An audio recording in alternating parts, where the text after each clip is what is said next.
Governor Andrew Cuomo announced New York State will house its new state-of-the-art data center at SUNY's College of Nanoscale Science and Engineering. It's a partnership between the state offices of Information Technology Services and Office of General Services and CNSE.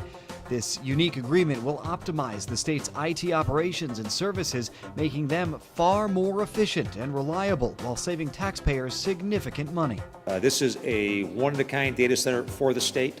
There is no collaboration like this in the country with the state government. It is going to save money. The money that we're projecting saving right now is $50 million per year in taxpayer money saved by this partnership. The initiative, saving $1 billion over 20 years, supports Governor Cuomo's vision for more streamlined IT services. It brings together more than 50 separate agency data centers around the state and leverages the targeted state investments in the unmatched nanotechnology infrastructure at CNSE. I have been a long-time advocate for technology and the role it can play to improve government efficiency and services to taxpayers. Today's announcement is also a perfect embodiment of the tenacious vision, creative leadership, and strategic investments of the governor, which is making New York's nanotechnology sector truly the envy of the world.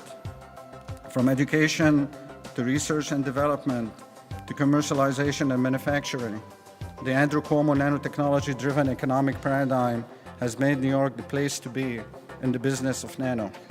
ITS, working jointly with CNSE and its corporate partners, will also be able to gain first access to research, test, and sample new technologies before they reach the market for even greater efficiency. This leading-edge data center will also be a resource to train the state's next generation of IT workers. It is collaborating, is also using the investments the state has made in CNSE and keeping that relationship going. It really is a win-win.